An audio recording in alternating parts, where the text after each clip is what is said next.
Hasan Güherpurushning bir chiroyli ham ziyrak o'g'li bor ekan. U o'g'liga Ali Misri deb at qo'yibdi. O'g'il o'qish yoshiga yetganda uningga barliq bilimlarni o'rgatibdi. O'z davrida bor bo'lgan hamma fan va bilimlardan uningga atrofliq ta'lim beribdi. Keyin otasi uni o'z bilan birga elib yurib, savdogarchilik yo'liga sapdi. Havoning bo'ron chapqini, odamning baxt talay, balaya ofatlarimi bo'ladi degandek, shu kunlarda uning otasi ushtum-tut og'rib qilib, o'rin tutib yetib qoldi. Bara-bara o'z kesilining ig'irligini sezib, o'g'lini oldiga chaqiribdi va o'g'liga qarab, "Ey o'g'lim, hamma kishi ajal chinisidan o'lim sharobini ichmay qolmaydi. Meningmi ajal sharobini ichadigan vaqtim ko'zimga ko'rinib qoldi. Mening ko'nglim otaliq burchini ado qilish uchun sana bir necha yig'iz bo'lsa-mu nasihat qilishni xohlaydi. Sen uni ko'ngil qo'yib anglab, yaxshi amal qilsang, baxt saodatga ega bo'lasan," debdi.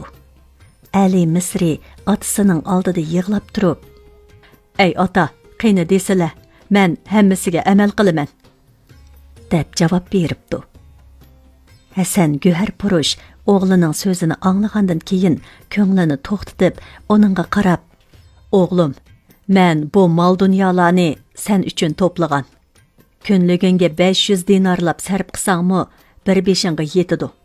Lekin yaxshi ishlarni ko'p qil. G'erib g'urva, ojizlarga hamisha yaxshilik qil. To'l xotin, yetim o'g'il, yetim qizlarga, qiyrilarga azor berma. Yaxshi kishilar bilan suhbat qilishni tashlama. Ulardan sana bilim yo'qidi. Bexil, g'ayvatxo'r, xo'ypayli yomon, fitna ig'vo bilan kishilarga tuhmat qiladigan badniyat odamlardan yiroq qochqin. Xizmatkorlaringga va ularning oila tavalariga o'zingning bolalaridek mehribonlik qil. Ayolingni xorlab, zulm qilg'uvchilardan bo'lma." Bovay shundoq deginicha ko'ngli buzilib yig'labdi. O'g'limi otasining so'zini anglab, o'zini bosolmay ko'z yoshi qipti.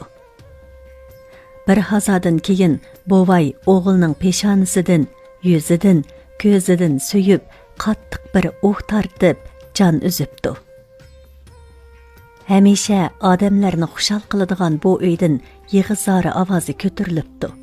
Atrofdan uning do'stlari to'p-to'p bo'lib kelishibdi va uni yuyib tarab yerligiga qo'yibdi. Shunda qilib, otasi vafot bo'lgandan keyin Ali Misri xeyli uzun zamonlargacha g'amkin yuribdi.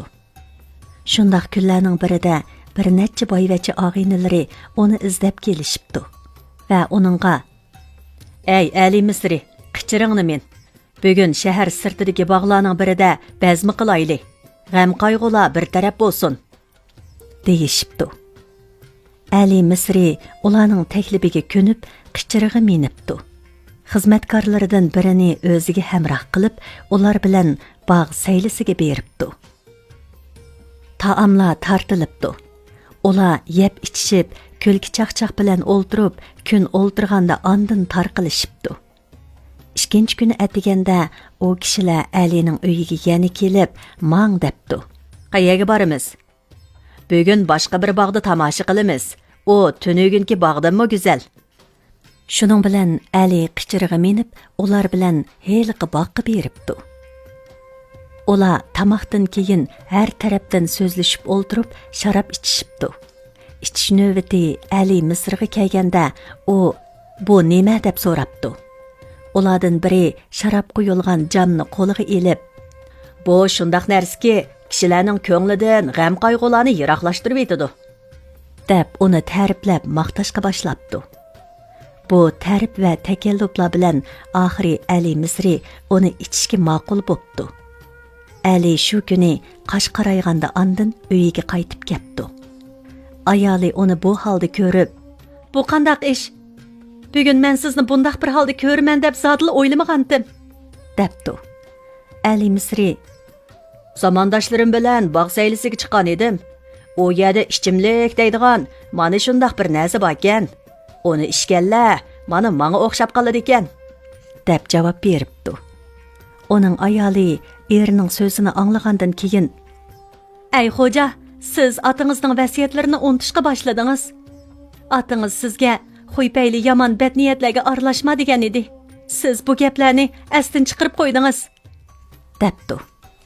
Ali Misri ayoliga, "Ularmi mendek savdogarlarning bolalari. Ular bilan birga bo'lish, sayli qilish, bazmi suhbat qilishning hech qanday ziyni yo'q-ku" deb javob beribdi. Shu kundan boshlab Ali Misri boshqa hamma ishlarini tashlab qo'yib, har kuni kecha-kunduz ular bilan bog'da bazma va sayli qiladigan bo'libdi. Bir kuni savdogarlardan birining o'g'li, "Biz hammamiz bir qitimdan ziyofat berib bo'ldik. Ziyofat berish navbati endi senga kelib qoldi" debdi. Ali Misri, "Bo'ladi, chatoq yo'q, jinim bilan ado qilaman" deb javob beribdi. Atsi Ali Misri hamma tayyorliqlarini bitkizib, xizmatkorlarni, oshpazlarni elib ziyofat berish uchun boqqa beribdi. Shu kundan boshlab bir oygacha u navbatma-navbat ularni kutibdi. Bir oydan keyin u hisob daftoriga qarab, nurg'un dunyosining chiqim bo'lganligini bilibdi. Shu chaqda u, "Mol dunyo bo'lsa, ba, otamdan qolgan bu narsalarni 100 yilgacha mushundaq sarf qilsammi, uning peti buzilmaydi" deb o'z-o'ziga tasalli beribdi. Shunda qilib, u o'yin tomosha bilan saq 3 yilni o'tkazibdi. Ayoli uningga otasining vasiyatini unutib qolmaslik to'g'riliq ko'p qitim nasihat qilgan bo'lsa-mu, zotala tingshimabdi. Shundaq badxajlik bilan buzib chechib yurib, oxiri uning hamma meli so'rilib tugabdi. Keyin u guharlarni setibdi. Bumi tugabdi. O'ylalarni, karvon saroylarni setibdi. Uning pulimi tugabdi. Uning qo'lida sotqudek hech narsa qolmabdi. Oxiri u o'zi o'ltirayotgan o'ylisini setibdi. Uzun o'tmay uyni setib olg'uchi kelib, "O'zingizga boshqa bir yerdan uy tepib olsangiz qandaq? Menga bu uy lozim bo'lib qoldi" debdi. Ali Misri ilojisiz shahar tashqarisidan bir uyni arzon bahoda ijaraga elib, shu yerga ko'chib chiqibdi. O'zining bu ahvolga tushib qolganligini ko'rib, "Hey, ayni chog'larda top-top xizmatkorlarim, hisobsiz mol dunyolarim botdi. Mana endi ayolim, bir o'g'il va bir qizimdan boshqa hech nimam yo'q. Hatto yeydigan oziq tuligimi yo'q" deb qilganlariga qattiq pushaymon qilibdi. Ayoli bu ishni ko'rib, uningdan og'irnib, "Men mana mushundaq kunlarning bizning beshimizga kelishidan qo'rqatdim. Otingizning vasiyati, mening nasihatlarim quloq tubingizda zodi turmadi. Endi hiliqi do'stlaringizning oldiga berib baxmamsiz. Ular sizga insof qilib, biror narsa berib qolsa ajab emas" deb maslahat beribdi. Ali Misri al-og'inalarining uyiga qarab mengibdi. U al-og'inalarini bir-birlab yo'qlabdi. Lekin ularning hech biri uningga qilchi rahim qilmabdi va biror narsa bermabdi. Hatto ba'zilari uni ig'ir haqoratlar bilan uylaridan haydab chiqaribdi. Kechqurun u quruq qo'l ayolining oldiga qaytib kelibdi. "Hech kimmi menga ish og'irtmadi" debdi u ayoliga. Ayoli erining so'zini anglab, ig'ir g'amga cho'kibdi. Oxiri u o'zi uydan chiqibdi. Qo'shnilardan birsining hovlisiga kiribdi. Uy egasining ayoli bilan ko'rishibdi. Ali Misrning ayoli bu ayol bilan xeyli yaqinkan. Ikkisi bir-birini ko'rib yig'labdi. Hal ahvol so'rabdi. "Singlim, beshinglarga zodi nima kunlar kelib ketdi?" Ali Misrning ayoli eri bilan o'zining beshidan o'tgan voqeani tamoman uningga bayon qilibdi. U ayol, "Hey singlim, aslo g'am yemang. Biz bani tang talishib yeymiz" debdi. Ali Misrning ayoli xushalligidan yig'lab ko'z yoshi qipti. U ayol Ali Misrning ayoliga bir oyga yetgudek taom beribdi. U buni elib uyiga kirganda Ali Misri buni ko'rib yig'lab, "Hey vafodorim, sen buni nereden topding?" deb so'rabdi. Ayoli, "Men bu narsalarni qo'shnimizning ayolidan oldim. U menga yana har qanday narsa lozim bo'lsa, boshqalardan so'ramay, mendan so'ranglar" deb aytdi deb Aliga tushundiribdi. Ali Misri ayoliga "Sizlarga endi yor yo'lak bo'g'idek bir kishi chiqibdi. Bu yaxshilikning alomati. Buningdan keyinmi ba'zi bir yetishmaydigan narsa keraklarni shu yerdan so'rab ep turmushinglarni qamdab turinglar. Menga ruxsat beringlar. Men bu yerdan boshqa biror joyga berib izlanib boqay. Mushu sabab bilan g'amdan xalos bo'lib qolsak ajab emas." deb xotin bolalari qo'l kenezaklari bilan xayrlashib ularning oldidan chiqibdi. U nega berishini va nada turishini mo bilmabdi. Beshini ichiga tiqib minib buloq shahriga yetib kelibdi. U yerda damyotga safarga tayyorlangan bir kemani ko'ribdi. Ali Misri u yerda otasining og'inlaridan birini ko'ribdi-da, darhol uning oldiga berib salom qilibdi. U kishi Ali Misrning salomiga javob berib, "Ey o'g'lim, qayoqqa mangding?" deb so'rabdi. Ali Misri uningga "Damyotga bormoqchidim" deb yolg'on so'zlabdi. U kishi Ali Misrini o'z uyiga taklif qilib, ziyofat berib, mehmon qildi. Safar oziqini tayyorlab, bir necha tilla pul bilan uning qo'liga beribdi. O'zi boshlab chiqib, damyotga boradigan kemaga kira qilib, selib qo'yibdi. Kema yo'lga tushibdi. Ali Misri kemada damyotga yetib kelibdi. U nega berib, nada turishini bilmabdi. Shu chaqda Ali Misrini bu holda ko'rgan yerlik savdogarlardan biri uning musofirligini sezib, uni o'z uyiga boshlab kelibdi. Ali Misri bir qancha vaqtgacha shu kishining uyida turibdi. U bir kuni daryo bo'yiga chiqqan ekan, u yerda bir kemaning Shamga qarab tayyorlanayotganligini ko'ribdi.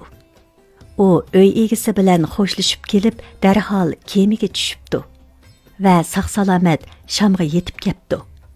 Kemadan chiqib bozorga kiribdi. U bir ko'chada nega berishini bilmay, gangirgan holda ketib qolsa, bir kishi uning g'ayribligini bilib, uni o'z uyiga taklif qildi.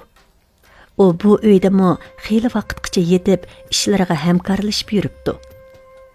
Bir kuni u uy egisi bilan xo'shlashib, Bag'dodga boradigan karvonga qo'shilibdi.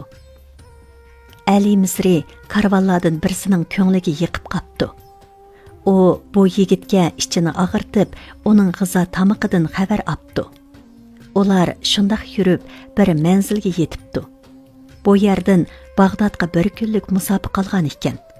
Karvonlar shu yerga tushib aram olibdi. Yerim kechida bir to'p qaroqchi ushtum-tut ularga hujum qildi. Ularning mol-mulkini bulabdi. Bu yerga tushgan savdogarlardan faqat bir nechasining joni omon qolibdi. Ali Misri mana shu omon qolganlarning biri ekan. Ali Misri qaroqchilarning ko'zdan yo'qolishi bilan o'rnidan turib, Bag'dodga qarab mengibdi. Kun patar chaqda darvozavallar Bag'dod shahrining sepil darvozasini taqavatgan ekan. U darvozavallarga "Akalar, meni shaharga kirgizayotgan bo'lsanglar" deb iltimos qildi. Ular Ali Misrni shaharga kirgizib, "Hey musofir, sen bu yerga qayerdan kelding?" deb so'rabdi. Ali Misri, "Men Qohiralik savdogar. Mening mollarimni xizmatkor orqamdan ep kelyotdi. Men ulardan burunroq Bag'dodga kirib, bir saroy olmoqchidim. Yo'lda qaroqchilar menga hujum qilib, etimni, kiyim-kechak, pul-pichaklarimni tortib olishdi. O'zim bo'lsam, hayonga qolgan jinimni ep qechib, aran bu tarafga kelib oldim" debdi. Darvozavallar uning so'ziga ishinib, ichini og'irtibdi va uningga izzat hurmat qilibdi. "Sen bu kecha o'zing aytgandek, bu yerda bizga hamroh bo'lgin. Tongning yo'rishi bilan biz sening mollaringga xaridor tepishib berayli" deyishibdi. Shu chaqda Ali Misrining yonchiqida faqat 1 dinar qolgan ekan. Bu texi otasining do'sti uningga bergan dinar ekan. U uni darvozavallarning biriga tutqizib, "Bu oltinga menga ozroq taom akab bersanglar qandoq? Mening qo'sqim ochdi." Darvozavan pulni elib chiqib, uningga non va pishirilgan go'shtlarni ep kelibdi.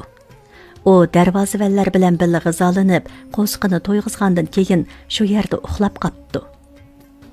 Ikkinchi kuni saharda darvozavallarning boshlig'i uni Bag'dodlik savdogarlardan birining uyiga boshlab beribdi.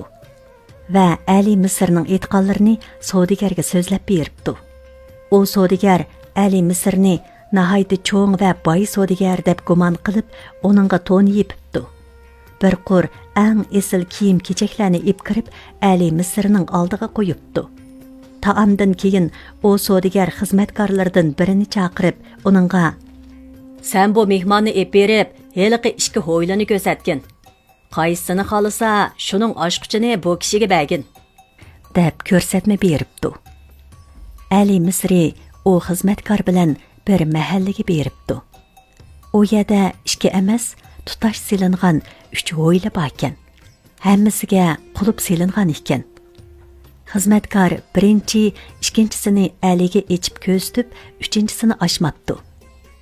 "Sizlarga qaysi ho'ylaning oshquchini beray?" deb so'rabdi xizmatkor.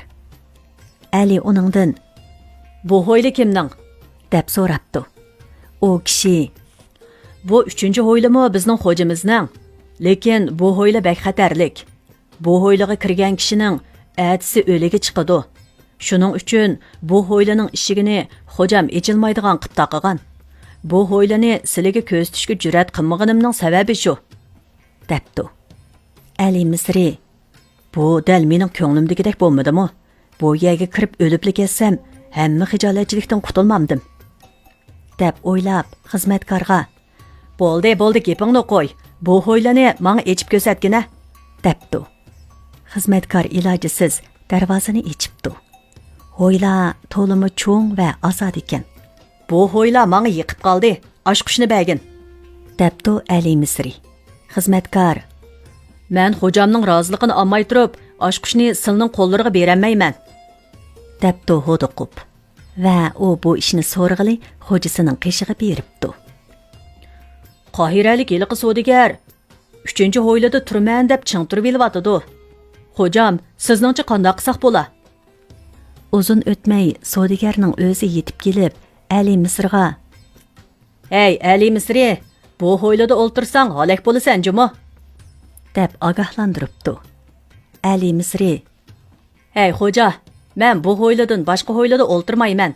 Har nima bo'lsa, men rozi" deb javob beribdi.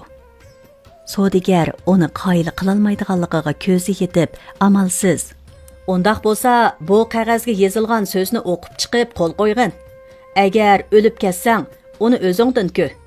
Agar boshqacharoq biror ofatga yo'liqsangmi, uningga men javobgar emas. Chunki men seni bu ishlardan ogohlantirdim" debdi. "Ha, bo'ladi. Sizning deganingiz bo'yicha qilay" debdi Ali Misri. Xo'jayin darhol yenidagi xizmatkorni avatib, ikki kishini guvohchilikqa oldirib, ularning oldida yana Ali Misridan rasmiy tilxat oldi.